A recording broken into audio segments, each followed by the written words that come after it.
Walking looks simple, but behind one single step, dozens of muscles are firing in precise coordination.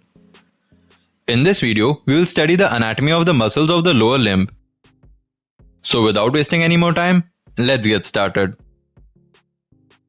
Before naming the muscles, let me ask you something.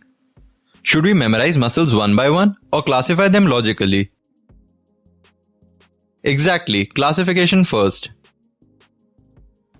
The muscles of the lower limb are classified region-wise into three major parts: gluteal or the hip region, thigh region, and the leg.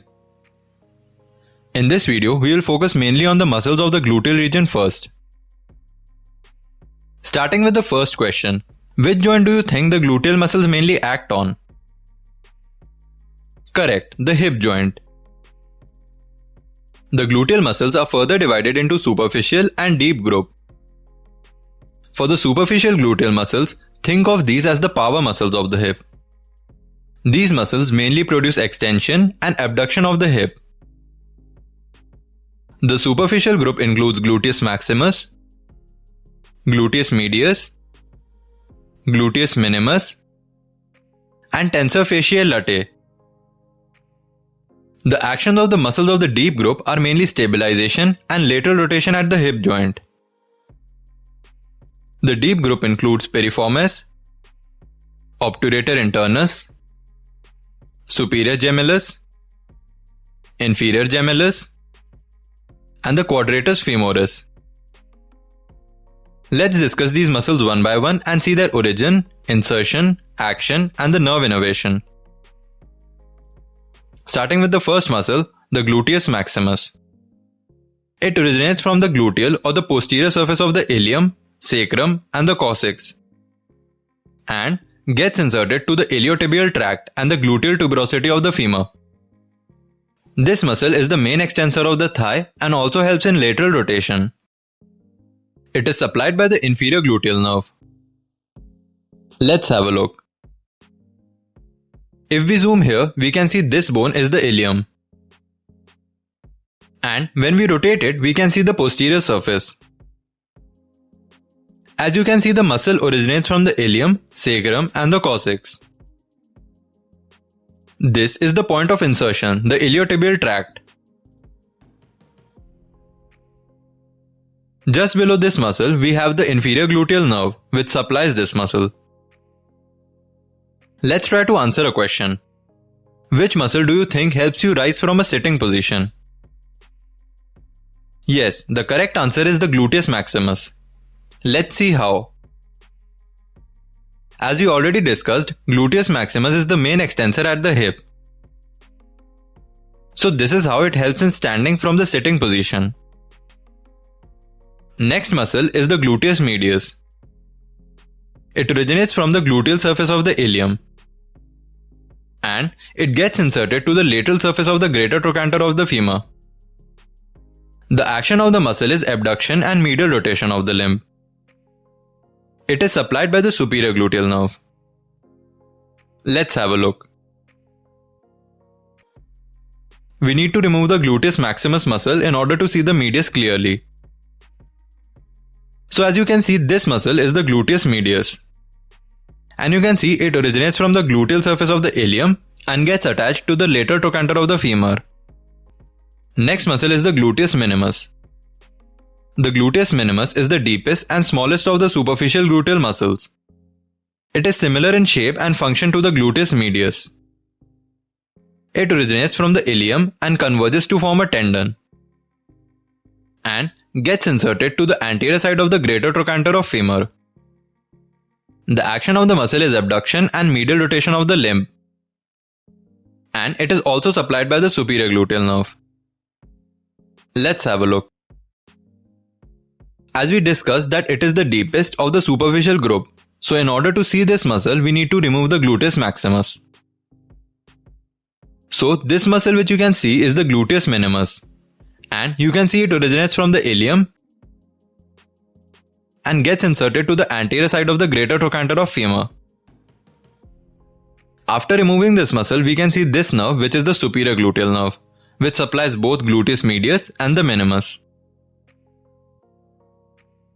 The gluteus medius and the minimus stabilizes the pelvis during locomotion, preventing the dropping of the pelvis on the contralateral side. So what does this mean? To answer this question, let's have a look at this image. In the left, you can see the normal condition. And in the right, you can see the pelvis is sagging towards the left side, which means there is a lesion in the right side superior gluteal nerve. Because of the lesion, the muscles are paralyzed and the pelvis sags towards the healthy side. To understand this better, let's try to answer a question. During an examination, a patient was asked to stand on the left foot. Then a drop of the right hip was noted. Which muscles are paralyzed in this case? Is it the right gluteus medius and the minimus? Or the left gluteus medius and the minimus? Yes, the correct answer is the left gluteus medius and minimus. Because we discussed here that the pelvis sags towards the normal side and the contralateral side has the lesion. Last muscle of the superficial group is the tensor fasciae latae.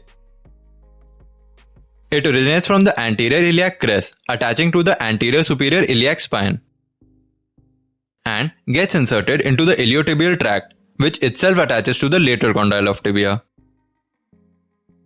This muscle assists the gluteus medius and the minimus in abduction and medial rotation of the lower limb. It is also supplied by the superior gluteal nerve. Let's have a look.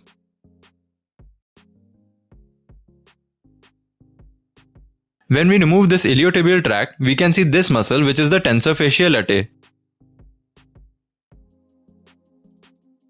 As you can see, it originates from the anterior iliac crest and gets inserted to this iliotibial tract. With this, we complete the superficial muscles and move on to the deep muscles of the gluteal region. The first muscle is the piriformis. It originates from the anterior surface of the sacrum. The fibers travel inferiorly and laterally through the greater sciatic foramen to insert onto the greater trochanter of the femur. The action of the muscle is abduction and lateral rotation, and it is inverted by the nerve to the piriformis. Let's have a look.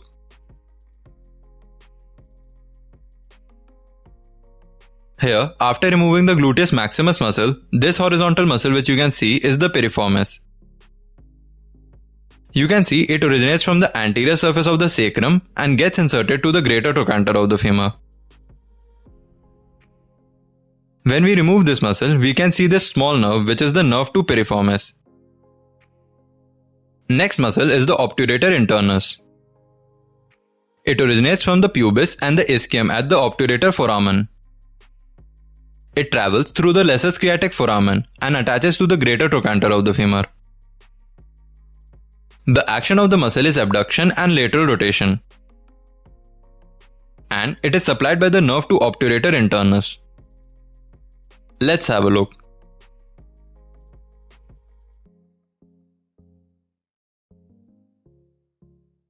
After zooming, this muscle which you can see is the obturator internus.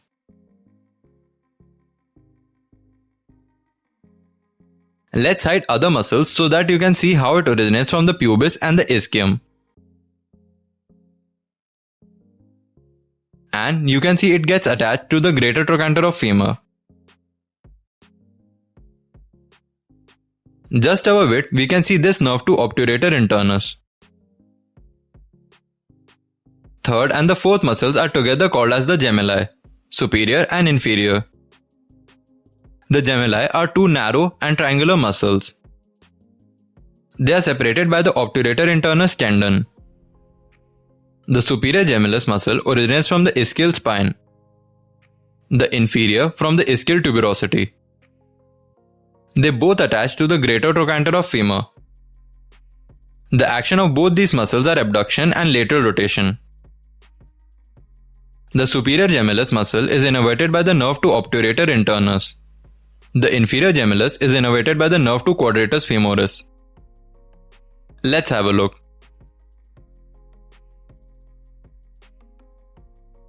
As you can see, this small muscle above the obturator internus is the superior gemellus. It is supplied by this nerve to obturator internus. This muscle below the obturator internus is the inferior gemellus. And when we remove the muscle, we can see it is supplied by this nerve to Quadratus femoris. Last muscle of the gluteal region is the Quadratus femoris. The Quadratus femoris is a flat, square-shaped muscle. It is the most inferior of the deep gluteal muscles, located below the Gemelli and Obturator internus. It originates from the lateral aspect of the ischial tuberosity and attaches to the quadrate tuberosity on the intertrochanteric crest. The action of the muscle is lateral rotation, and it is supplied by the nerve to Quadratus femoris. Let's have a look. This square-shaped muscle which you can see is the Quadratus femoris, which originates from the lateral aspect of the ischial tuberosity and gets inserted to the quadrate tuberosity on the intertrochanteric crest. This nerve is the nerve for Quadratus femoris, which also supplies the inferior gemellus. So before we end, let's take one final look at all the muscles of the lower limb together. Region-wise and compartment-wise, these muscles work in coordination to produce movement, stability and posture. This overall picture is what you should always keep in mind while studying the details.